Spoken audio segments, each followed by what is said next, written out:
This is Twit. Bandwidth for Know-How is brought to you by CashFly. This episode of Know-How is brought to you by Harry's. For guys who want a great shave experience for a fraction of what you're paying now. Harry's is so confident in the quality of their blades, they want you to try their shave set for free. Just pay shipping. Start your free trial today at harrys.com/knowhow. And by iFixit. You've seen their teardowns all over the internet, the free repair guide for everything, and the ultimate marketplace for electronic tools and parts. For $5 off your purchase of $10 or more, go to iFixit.com/twit and enter the code KNOWHOW at checkout. Today on Know-How, Building your own streaming studio, part 3.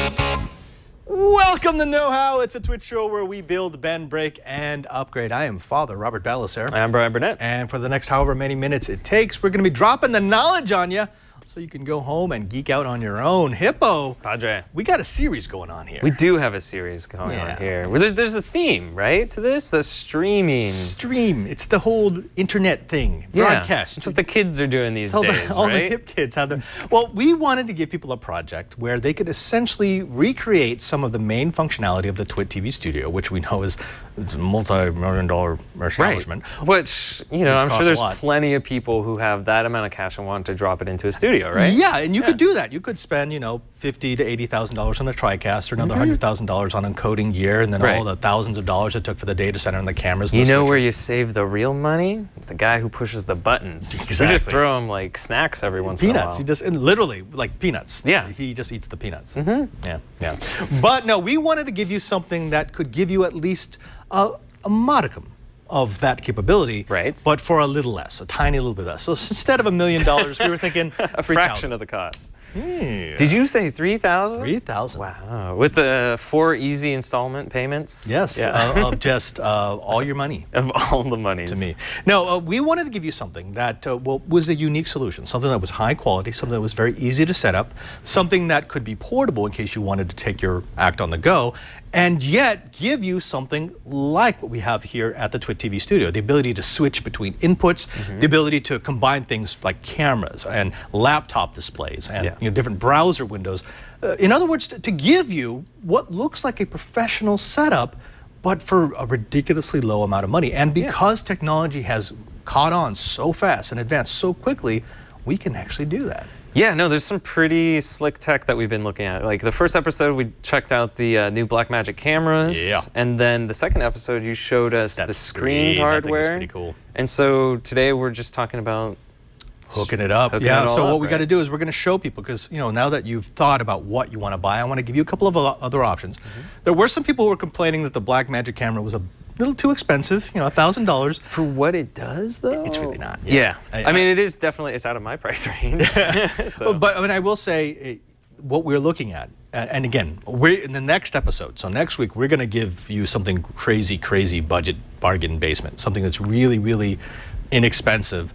But I mean, you lose a lot of the functionality. The reason why I like these Blackmagic cameras so much is the fact that they've packed so much. I mean, yes, $1,000 or $1,300 sounds like a lot, but when you think about what this actually does and the fact that this is a camera you will use for the next decade, that's actually not that much. It's the whole thing. I could buy one nice thing once or buy a bunch of okay things 20 times. Right, and it gives you a valid excuse to take Leo's lenses. Yes. Thank you, Leo. I will give these back.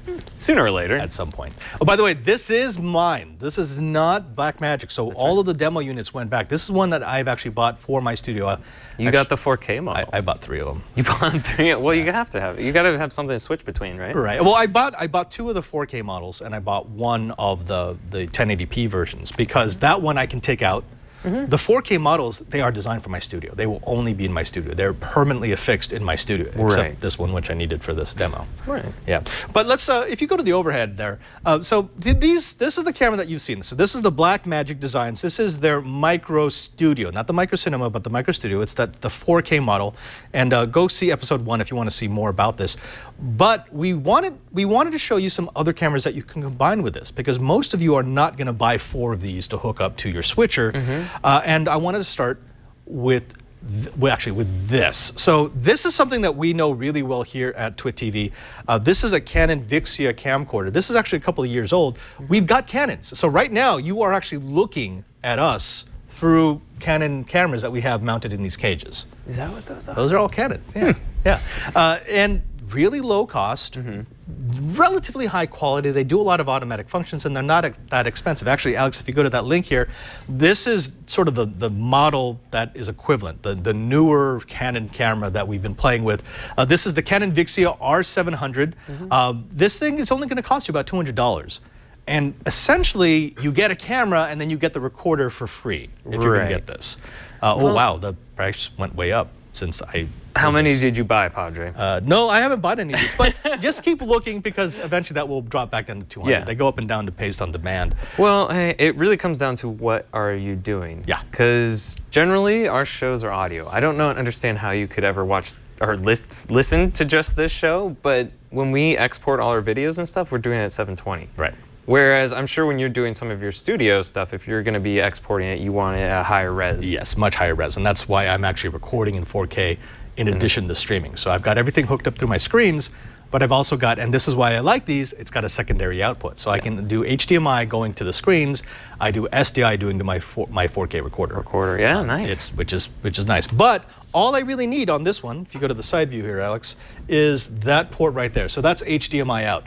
I'm not going to use the recording functions on this, but if you get this camera, you have the option to do that. I mean, if you just needed to take a quick camera, it doesn't have the best color.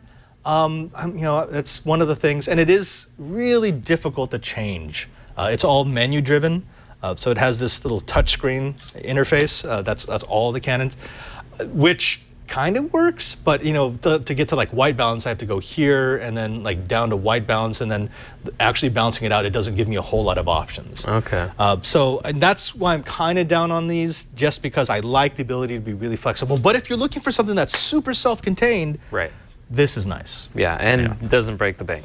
It doesn't break the bank. One other thing, though, a pet peeve of mine is, because I will be using these with the HDMI cable always connected, the HDMI cable is here and not on the back, so it sticks out. It will always be sticking out. Oh, okay. Super. That's why all of our cameras are in a cage. We keep our cameras like that, because it would be so easy to just tap the cable and literally tear the port out of the camera. Rip it out. And we're also going to SDI, I think. We're converting to Blackmagic boxes and then sending it to a TriCaster, and we have 40 of them. And we'll be talking about that, why we do that, and why actually my setup is mostly SDI cables, and we'll explain why we've done that. There is another option, and this is actually even lower priced, and I kind of like the way it looks. Alex, if you go ahead and show them the feed from HDMI 2, this is the Crazy Fire. It's an HD SDI camera. It's pretty automatic, and I can turn off a lot of the automatic features. Right now it's a little bit blown out, but like, for example, I could go in here and go, hey, you know what, let's go ahead and... You have like a little thumb menu it's thing? not the best thing. You can hardly read the text. Adjusting is kind of a... Wow, look at that. It's auto. No. Huh. Hold on, wait. Oh, wait.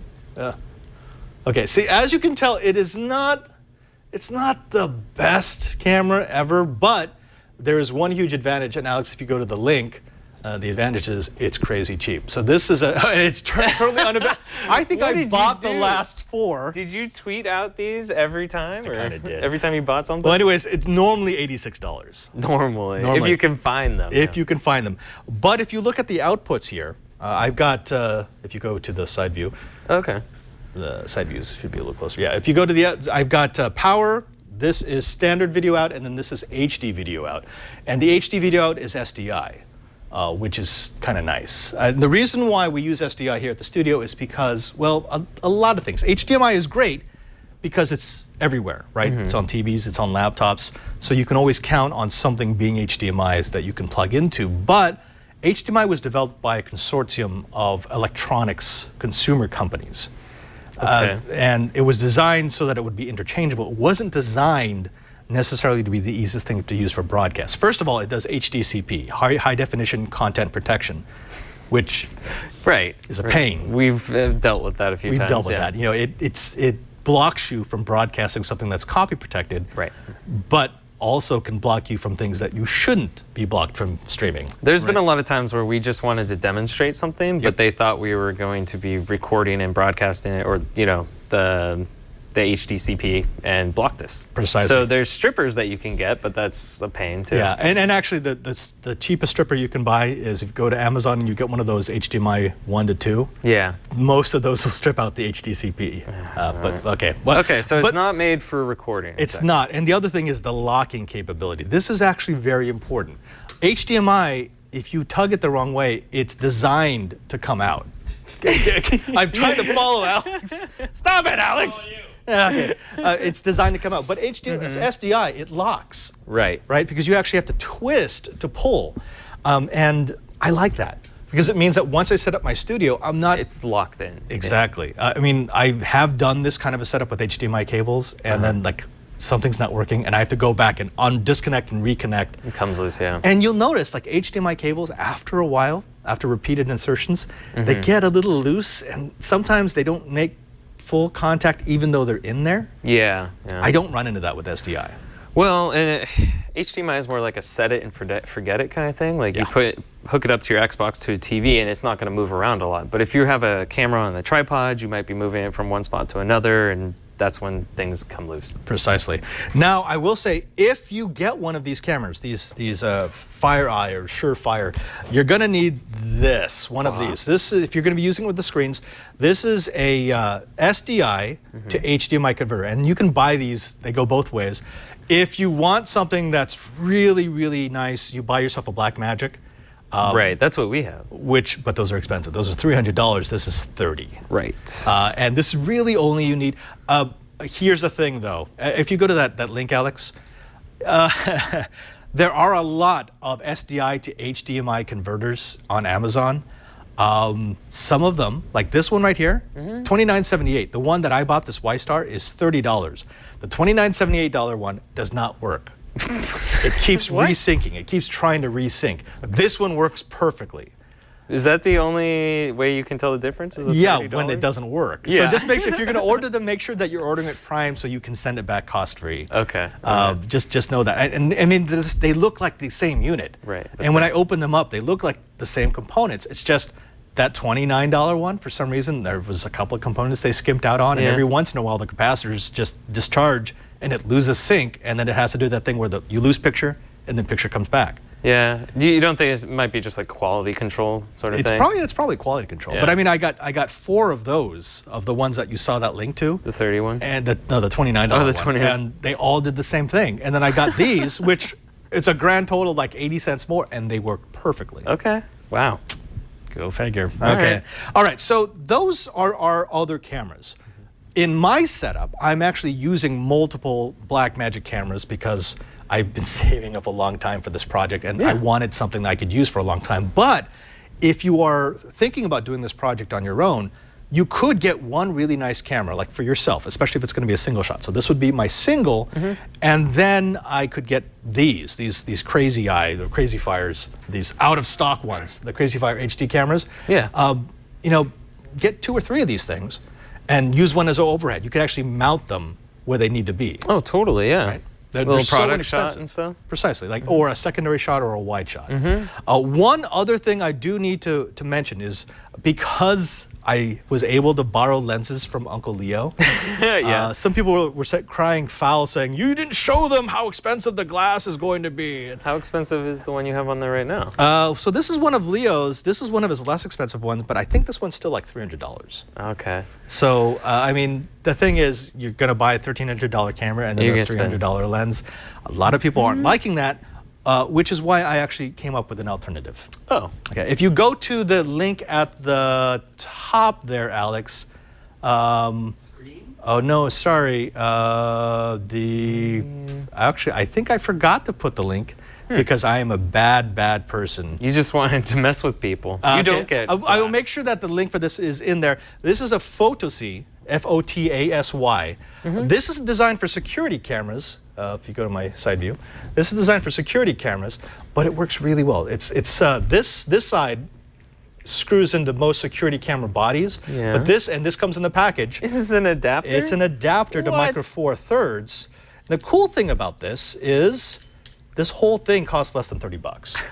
Okay, it doesn't look great, but it allows in a crazy amount of light. Let me show you exactly how much. I'm trying to fathom, like, you spend $1,000 on a body, and then you spend like $230. Yeah, but I mean, remember, the whole idea is flexibility. That's true. This is going to be crazy flexible. So I'm I'm pairing it with a cheap lens right now because that's all I need. But I mean, as my needs grow, I just increase the quality of the lens. I guess you could, that if you need that body, like because of the HDMI and the 4K and stuff, but then later on you can get the lens. Like Precisely. If you go to my the HDMI 2, okay, we gotta focus that in there. I mean, this actually. Too close. Oh wait. There we go. Is it prime? Like it's set at that zoom? Yeah. Well, no. This does have a zoom, so I can go near and far. Where is that? It's so tiny. There we go. So. And then this looks like you're closing and opening the aperture. Yeah. Look at that. I mean, look. Yeah, super cheap, but that looks really, really good. You can see my contact. Yeah. And the thing about this kind of a lens and on this kind of a body is the body is so capable, the sensor is so good that, even with this $30 glass, hold on, wait, let's open this up. So I've got control of the iris and I've got control of my focus. Hold on. Ooh. Hold on. Far. This is a pretty compact little thing too. It's working great over there. Actually, no, I can't see. That's too far. This far? Is designed for close, and I wanted close because I mean, podcasting studios are probably going to be shooting right there. Also, on the side here, if you go to my side view, this button right here allows me to control the f-stop. If you switch back to the video, Alex, I think they should be able to see it at the bottom. Actually, no, I didn't display the f-stop. No, that's bad. I don't want to go back into the setup, so we're just going to leave it like that. But I mean, it's nice and compact. Again, $30 of glass. It does a fine job. Pretty cool. And then when you do need something, into the future, you can buy yourself that nice piece of glass, or you could just borrow one from Uncle Leo. Yeah, just come to the studio, ask Leo. I'm sure he'd be more than happy to lend you. Shelf. That $10,000 one. I do want to see what this looks like with that $10,000 lens. Yeah, but will he let you? Probably not. I wouldn't let me. No. Are you kidding me? Yeah. That's pretty neat, though. It does give you a lot of granular adjustment. Granular control. Yeah. Okay. Now there is something else that we need to play with, and that is audio. You can use the audio off these cameras. This has fine audio, but we've come to expect a little more. That's true. That's true. Specifically, we like our PR40s. If you go to that link there, Alex, this is what I would recommend. It is $400, but you get a lot. You get the arm, which I like. So that's nice. And you've also got a shock mount so that any impacts you make to the desk aren't going to translate into the arm. And then you also get the connecting cable. And now, if you're typing on a keyboard while you're talking, it's kind of key. Precisely. I've done that before. Precisely. Now, if you're going to do it this way, and if you are going to use a Blackmagic, what you want to get is one of these. If you go to the HOSA, the XVM link there, Alex, this is an XLR female to 3.5 millimeter male cable. Not that expensive. It'll cost you about $8. But what you can do with this is this can plug directly into your PR40. So that's just a standard XLR cable. Yeah. And then you can plug this into the microphone port on your Blackmagic. And both the cinema and the studio has this. And it'll pass the audio through to the recording? Precisely. Cool. So this is now using that. Well, actually, it's not. If you go back to HDMI 2, okay, so I'm going to jump into the menu here. Lurking. Hold on, wait, don't move. I'm trying to get it focused. There we go. Wait, no. Out of focus. Hold on. The problem is the lens is actually not completely screwed into the adapter. that was my bad. Yeah, there we go. Okay, so what I can do is I go over to audio, and this allows me to tell the Blackmagic where it's taking its audio from. So right now, it's taking it from the camera. Okay. And I want to take it from the mic, so I can change that to my inputs, and then I'm going to change this because the input is not a line. It would be a line if it's, say, coming in from like a computer or a media player. Right. But in this particular case, it's going to be a mic. And that's going to set the gain much higher. Can you see the levels if you put this to a monitor or something? Yeah, actually, if you want to grab a PR40 off the shelf over there, I'll show you exactly what this looks like. Yeah. So this is why I like this Blackmagic, because it allows me to play with all of these settings. In this particular case, I have the ability to tell it, hey, I'm going to use a really high-end PR40 connected to this XLR. So here, if you just give me that thing. Right there. Just get it. Never mind, just take that one. It's not going anywhere. We're all in the same studio. No. Okay. I was being directed. So here we go. Plug this in. Okay. And if you go back to HDMI 2, Alex. All right. So now that I've got that plugged in, I should. I don't think I have my. Oh, the monitor is on the monitor. It's on my 4K monitor. But we're going to see it when I have it hooked up to the screen. Okay, yeah, we'll get there. Yeah. We'll get there. So what I have right now is this is actually a portable podcasting studio. Yeah. I've got a beautiful sound, a beautiful camera. You make a little mount. Tape it to your mic, and then you just and you're good. Yeah. I don't see anything wrong with this. No, it's going to be good. This is a great plan with absolutely no chance of failure. Nope. Yeah. One last bit. We just got to throw this in here because we want it to be a complete set. You need lighting. The best cameras in the world will do jack if you have horrible, horrible lighting. And what you want is enough lighting that you can throw on the subject that I can actually not have this set for full open, because we know from our previous episodes of Know-How, when you have your camera set so that the aperture is all the way open, it gives you very, very narrow depth of field, right? It's basically there's one thing that's going to be in focus. With podcasting, we kind of like more things to be in focus in case you move around. Especially if you have like a set behind you and stuff. Yeah. Precisely. So Alex, if you go to this is one I've actually bought this like 10 times. I think I took this from you. Yeah, I have this kit. Actually, the one that you got was one of the kits that I had bought. When I go out on these gigs, they used to rent lighting from ETS, which is like the in-house technology thing, right? But like a 3-day rental of a single light is like $150. So didn't you order it online and have it shipped to where you're going? Yeah, and then you set it up there? Amazon, you get it for $120. It's a 3-light setup, 2,400 watts, when you want the 3-light setup. And if you want a discussion of this, go to episode 212. We explain the 3-light setup. Right. Basically, you want one light in front, typically a little bit off to the side. You don't want it completely flat because you kind of want to show off the depth of the face. Right. You want one light slightly behind the person and above. Typically on the opposite side that the primary light is. That's the hair light.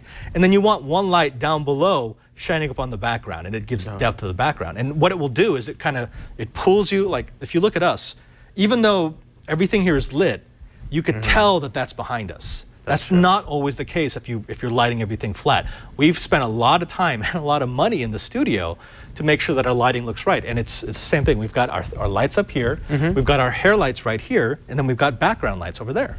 And that would be true if this wasn't all green screen. Right. We fooled you. We're actually in space. That's right. We're broadcasting from the moon. But yeah, get yourself one of those. And again, if you want an in-depth discussion, we're not going to cover that in this particular series. But episode 212 of Know-How, we do cover what lighting looks like.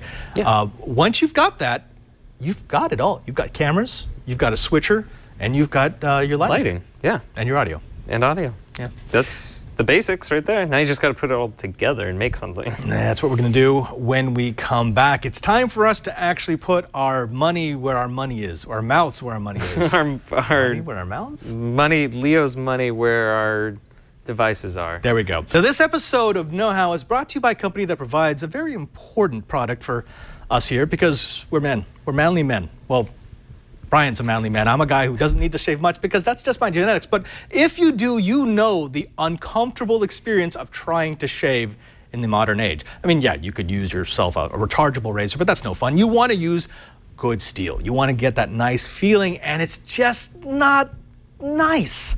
I have to go to a drugstore and all the blades are locked behind some sort of case because it's like Fort Knox and everyone's just going to steal them. I have to go out constantly to find the right products, the right razors, the right creams, the right shaving materials in order to make it not a chore but an experience. Now, I could do that. That is perfectly within my capabilities, but wouldn't it be nice if that could all get delivered to your house? Well, it can with Harry's. Harry's is the place to go for the best possible shave. Now, for decades, one big razor company, and we all know who it is, has relentlessly increased prices and reaped immense profits at the expense of their customers. Harry's wants to change all that. If you haven't heard of them before, Harry's was started by two best friends, Jeff and Andy, who were fed up with being overcharged for razors. So they started their own razor company to give people what they deserve, a great shave at a fair price.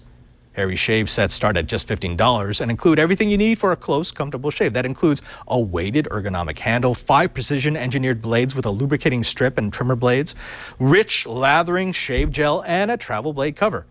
Now, this is what a smooth shave looks like. And you know what? When you shave with the right kit, when you use the right material, it just feels better. It's no longer a chore you have to do. It's something you look forward to.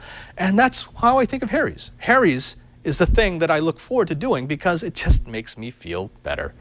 Harry's is so confident in the quality of their blades that they want you to try their shave set for free. Just cover shipping when you sign up. That's right. You heard that straight. Start your free trial today at harrys.com/knowhow. That's harrys.com/knowhow. And we thank Harry's for their support of Know-How.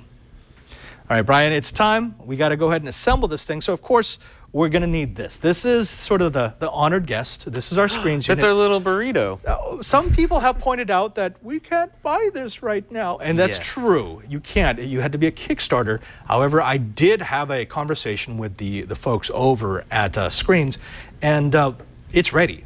So they're still sending out some of the Kickstarter units, but they're now in talks to get this distributed. They want to make sure that people can get this. Right. If I hadn't been able to get in the Kickstarter, which I wasn't, how long do I have to wait? I'd say about a quarter. Okay. So give them a quarter, and they should be able to get these things up and running. Cool. It's an amazing device. They know it's amazing. It works. I mean, this is not one of these Kickstarters where it's like, oh, it doesn't do what it says it's going to do. Well, you've had this for a little while, haven't you? I've had this for almost half a year. So you've been playing with it to make sure that it works right. Right, and the only reason why we didn't do this whole video studio thing last year, because I really wanted to. I wanted to get my studio up and running, was because I didn't want to do it until I knew that this was going to become available. Right. And yeah, now finally I can say, yeah, it's going to be available. Don't worry about it. Cool. Give it a quarter. And by the way, next week, if you can't wait, we do have an alternative. Oh, really? Yeah. It's called the TriCaster, and it only costs $10,000. All the money. Yeah, all the money. Costs all the money. So here's what we're going to do. I'm going to show you a typical way to set up your streaming studio. Now, of course, because we're doing this live, I won't be able to show you the minutia, like where I actually want to place my cameras, but we're going to give you a pretty good idea of how I want to set up my studio. Right. So how many cameras you need is a function of how many people are going to be on your podcast. That's a good question. I guess you could always do a wide shot if you didn't want to do singles. Yeah. I mean, and that's what a lot of people do, because remember, a lot of podcasts today are done with like a web camera. Actually, no. What you can do is you can set up a cell phone on a tripod and then just zoom in on singles of the people who are talking, and then halfway through the interview, move it into closer.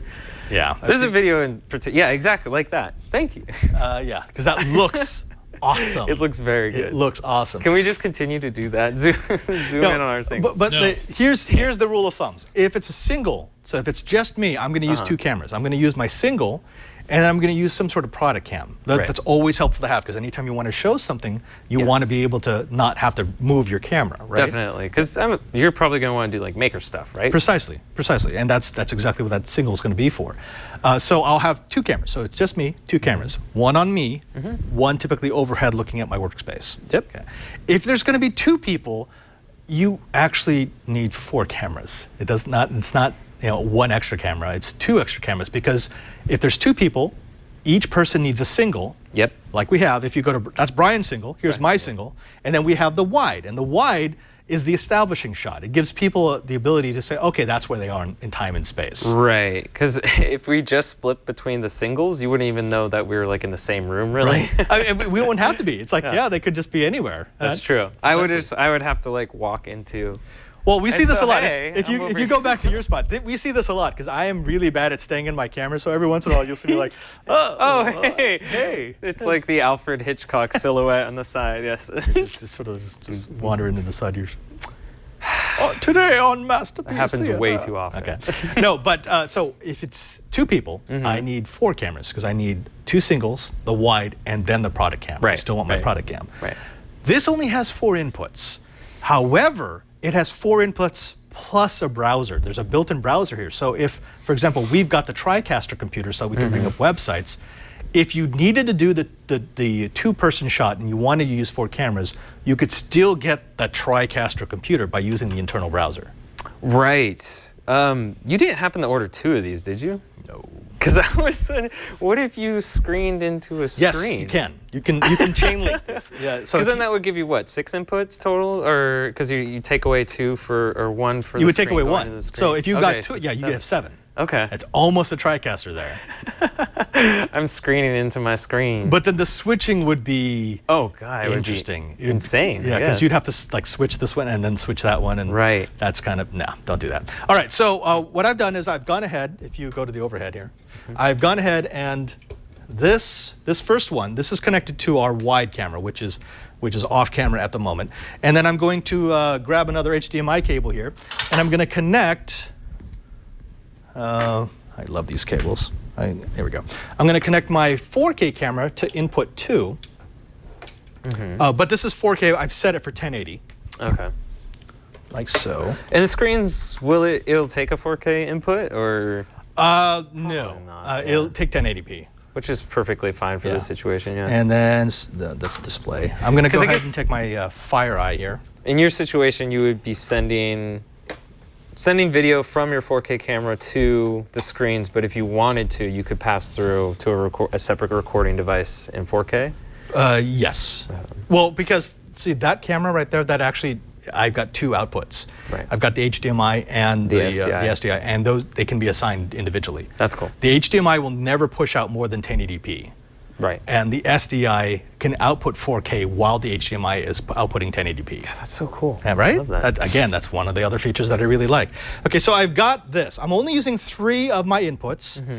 Number 1 is my wide, number 2 is a single, and number 3 is a single. Okay. Okay, and I'm assuming that the 4th one I would probably hook up, I don't know, how about this?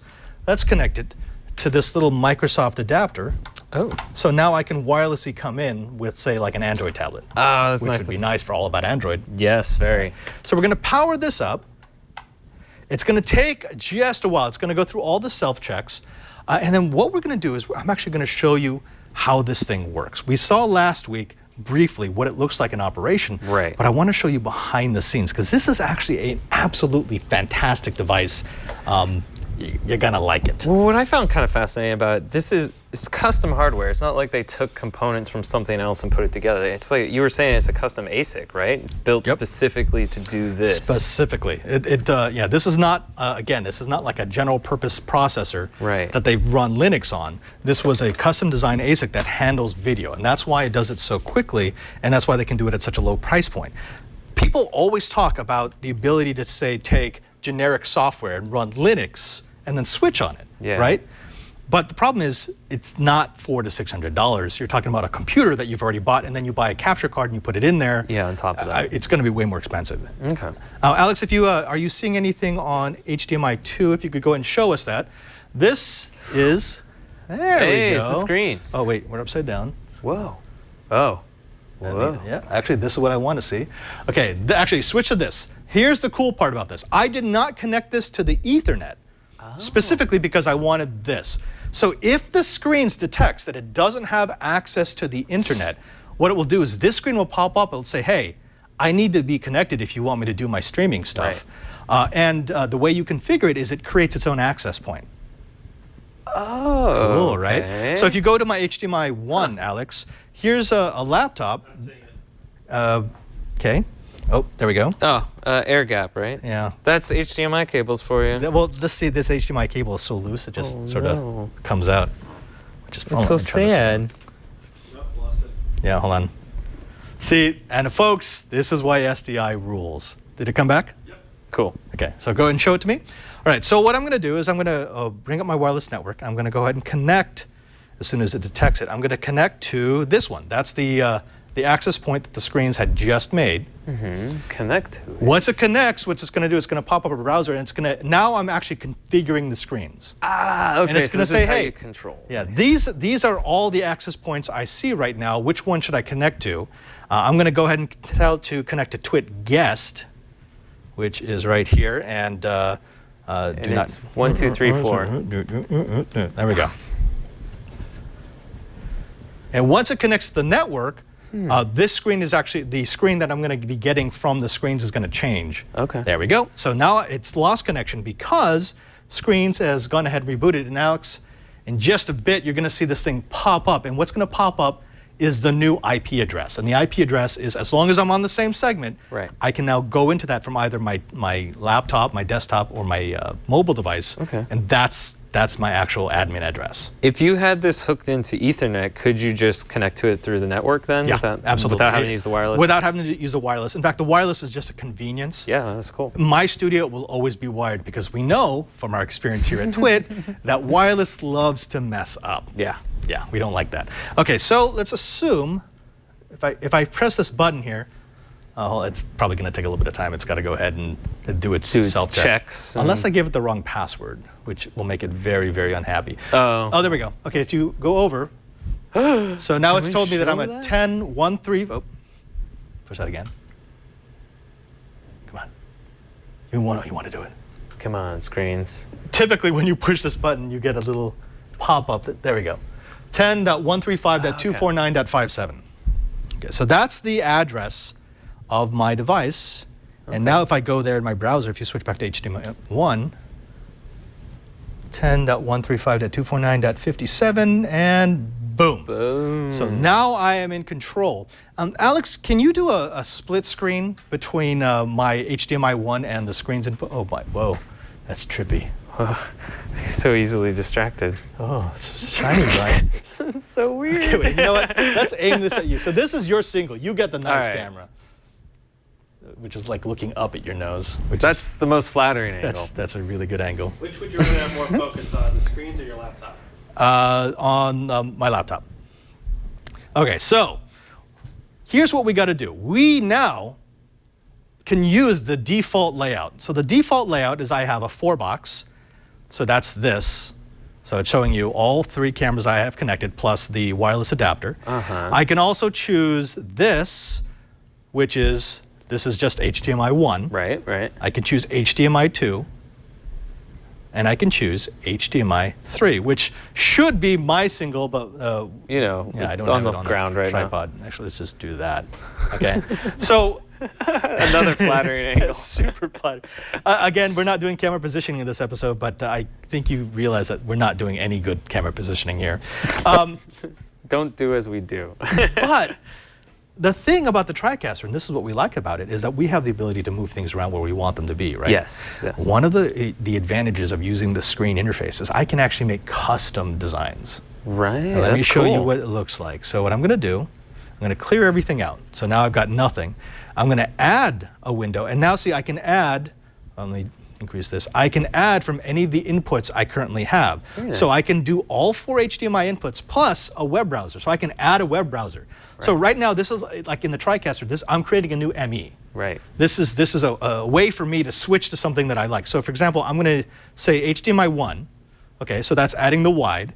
And let's go ahead and add another one. I'm going to add HDMI 2, which is yours. Yeah. And I'm going to move it over here. You position it where you want. Exactly. Let's reduce this. So just like making an ME, I now have the ability to say, okay, I'm going to do a layout like this. And I want some overlap because it's kind of stylized. Right. And then I want to put like a background image behind that or something. Precisely. And that's all in the advanced. So I can go ahead and set a background image if I want.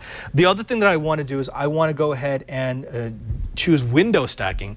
I have the ability to tell the screens which window should be on top of which. Because anytime there's a like right where is it? Right It looks here. like it's Right there. Right there, that's an overlay. Let's say I don't want it to be quite like that. Right, That's you wanna making be it transparent. yeah, I want to make it exactly. solid. What I can do is I can say, okay, well, let's go to the X-ray mode. Sorry, I'm still. so that would be mistaken. changing like the I'm opacity. saying in all web windows, HDMI 2. Oh my gosh, hold on. HDMI 1, HDMI 2. I'm going to give HDMI 1 priority.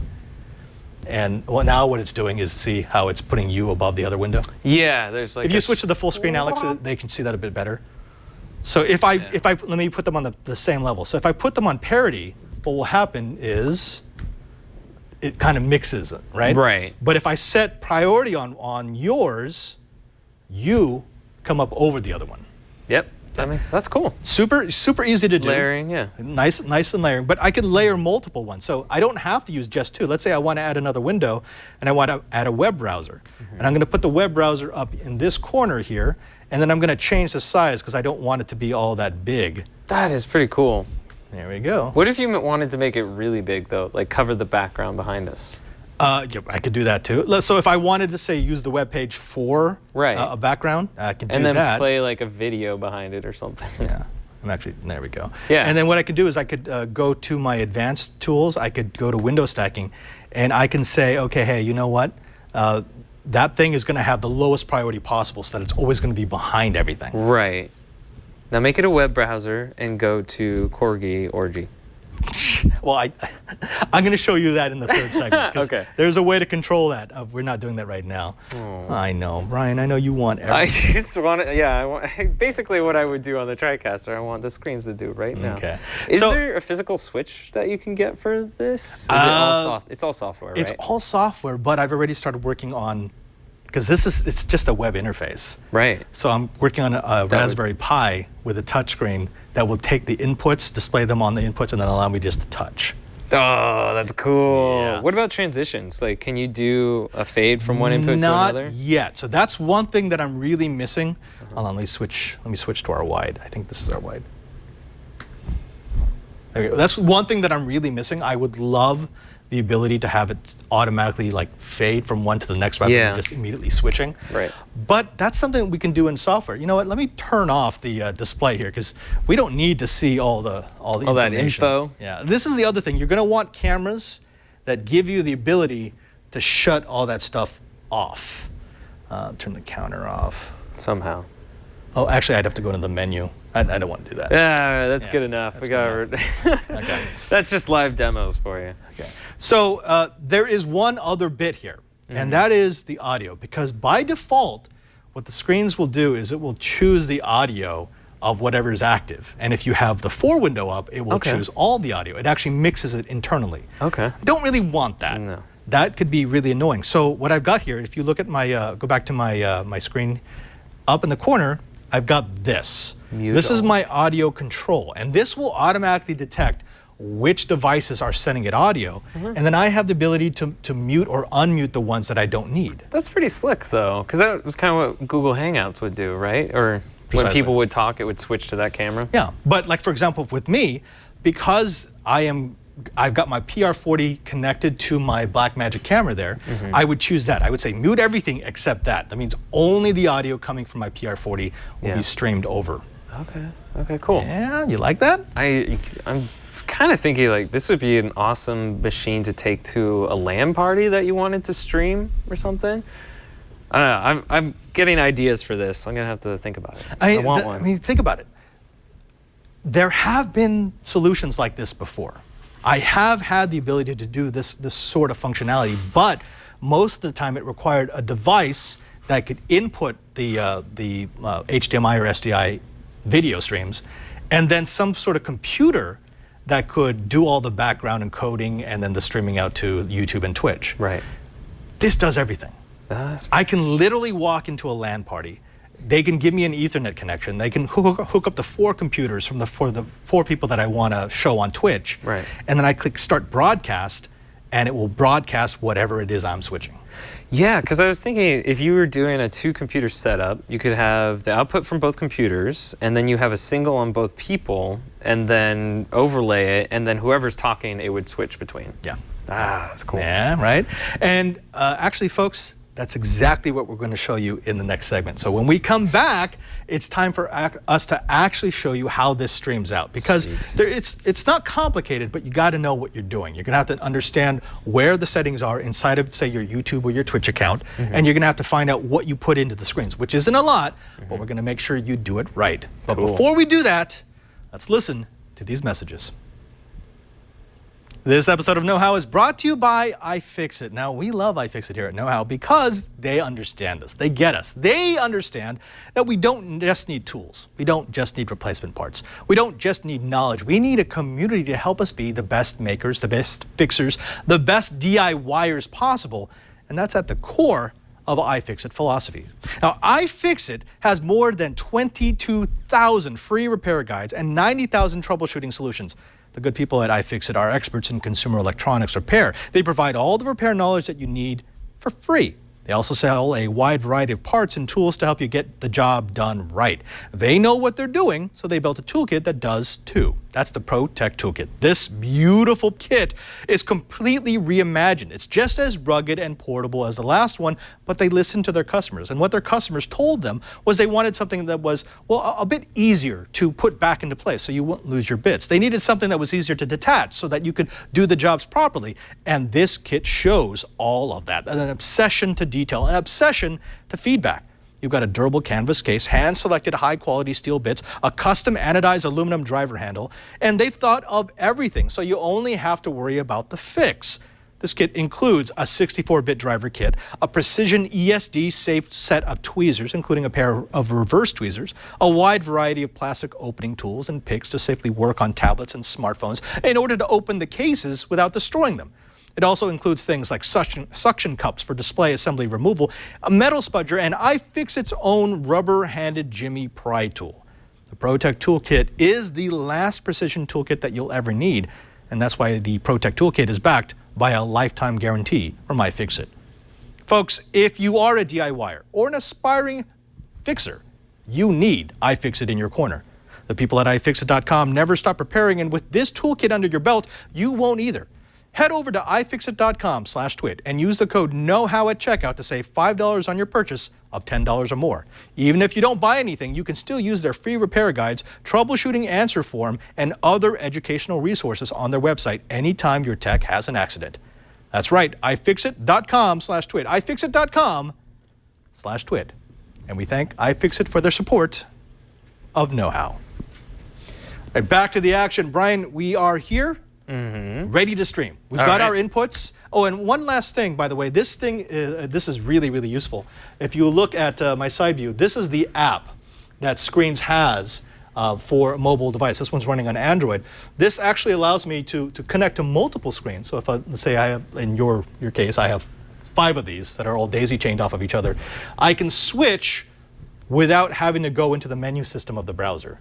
That is slick. I like that. You know, again, you want something that's super portable. Well, how about the control surface that's on your phone? It's a device you already have. That makes sense. Like you could be doing your podcast and then switching just with your phone right in front of you. Exactly. But what we want to do now is we want to show people how they're going to stream. Okay. If you go back to my computer, what you need is YouTube. We're going to be using YouTube as our streaming service. Now, I did set up, this is a throwaway account, folks. So if you see any interesting numbers, you can try. I'm just going to reset everything. You can, yeah. Sounds like a challenge project. It is a challenge. Let's see how fast people can get there and try to. I don't think anyone in the chat room is even paying attention. Yeah. Oh, but okay. So what we need to do, if you go to my page, you got to go to the Creator Studio. Now, if you have not set this up yet, you will have to verify your account. Otherwise, they're not going to give you full functionality. Your title. Yeah, just own me. You're such an antagonist. You want to go to live streaming. And under live streaming, you're going to see Stream Now. At the bottom here, you're going to see this. This is the encoder setup. This is the only information that you need to input into the streams, into the screens, in order to make it able to stream out. Okay, that makes sense. So what you want to do is you do want to set this. So give it a name. So the Own Me Know-How live stream. I'm going to put this testing. Yes, I know you're going to own this. Okay, there we go. I set my category. So just like you would for any other thing on YouTube, you give it a category so people can find it easier. But this is the magic information. This is relatively well known. These are the servers that different services will use. YouTube has a couple, Twitch has a couple. But that allows me to tell the device where am I going to be sending this stream. Right, that makes sense. Okay, the so connection. if I go back into my screens controller, I'm going to go ahead and go to the advanced. I'm going to go to broadcast. I'm going to drop down to YouTube. I already have Twitch and YouTube set up on this one. In this particular case, I've already put in this. So that's my my streaming URL, the RTMP server, right? Right. What I do need, this is where it's going to get crazy. No, go ahead, show it to them. They got to be quick. I'm going to change it right after we're done. So they have to be really fast. So reveal. Okay, do not give anybody this key. Because then they can hijack your stream, right? They can hijack your stream. They can post videos in your name. Okay, so you could do that right now to the Own Me account. But what I do is I go ahead and copy that. I'm going to go into my screens controller. I'm going to copy that here. There we go. And then I just start broadcast. Cool. And that's it. That's it. That is literally it, folks. So what are you sending to this stream? Give it a second. So I'm gonna search for it on my laptop. Well, it's gonna be. I'm actually gonna take it down. Change the key real quick. and actually, that's it. Wow. So and That's the simple. same thing for Twitch. So Twitch is I have a real key in Twitch. I'm not going to show you that setting. No. But this allows me to just click one button. And then you're streaming, you're set up. And then I'm streaming. And all it streams is exactly what I see. So whatever I have on the output port, that's what it's pushing out. Okay. Hold on, let me change the key real quick.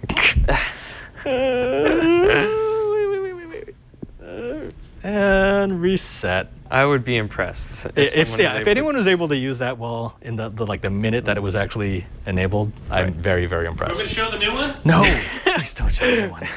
Oh my gosh. Here's the second chance. Wait. Okay, one other thing that I want to show, because this is kind of cool.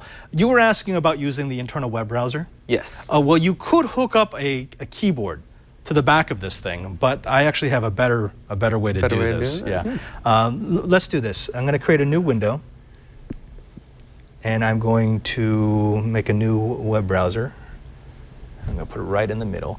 And if you go ahead and, where's my screen's output right now? There we go. Let's choose this. That is a. Why is it? Oh, actually, I just Down realized there? what's going on right now. The Wi-Fi network is crapping out. This is why you do want to be wired in, folks. Yeah. Do not use Wi-Fi. Yeah. Okay. That's yeah. That's not great. I'm not particularly happy with that. How do I? We're gonna have to show you that the next time, and I'm gonna have to have it wired. Unfortunately, this is the problem. So I'm streaming, and what happened is it used up all the bandwidth, and now Oh no! So now you can't communicate? I can't communicate. Oh, I just locked myself out of it. Don't do that, folks. Wire everything. But hopefully what you've seen is this is not hard. No, this is pretty slick though. I mean, yeah, we did have to buy a lot of gear, and yes, it is a bit expensive. I mean, right now we're looking at a Blackmagic Devices camera. I bought the Studio, which is $1,300. The Photocy M2514, which we're going to include a link for. It's the lens and adapter. That was $30. We've got the Crazy Fire HD camera, along with the power supply and the converter, which is going to run me about $130. We've got SDI converter, and then we've got the Screens Pro 4 switcher, a Heil PR40. And then SDI and HDMI cables, I allotted about $120 for all of that. This entire setup, ready to stream, is $2,900. So you leave yourself a little room for snacks. Snacks. Well, you need snacks for podcasting. That's awesome. Because I feel like this is most of the priorities that you need at a fraction of what we have here. Yeah. Especially for if you're doing it on like a solo, this is your home studio thing. That's really cool. Yeah. So you will actually be seeing this in use because I'm starting at Padres Corner, but from my studio back home, we are going to be going through So you're putting this into practice. It's going to be into practice. And the way I'm going to run it is I'm actually running it a lot like Twit. The YouTube, the live stream, is going to be raw. and then it's going to get edited because I have the ability to go out to my streaming device while also recording a high definition version of it that will get edited down later. Cool. Are you going to do your own little chat room too? Little Padres Corner chat room? And I might actually, I was thinking about publishing in 4K, but that's for an hour of 4K. Yeah, especially since it's not going to be a cinematic experience. No, it's going to be me sitting in an office. And honestly, there's a lot of things I don't want them to see. Yeah, it's like, wow, that's a really old desktop. Why is this computer screen so dirty? It looks like it has soda marks everywhere. You see that bowl of cereal in the background? It doesn't look like it's been cleaned in years.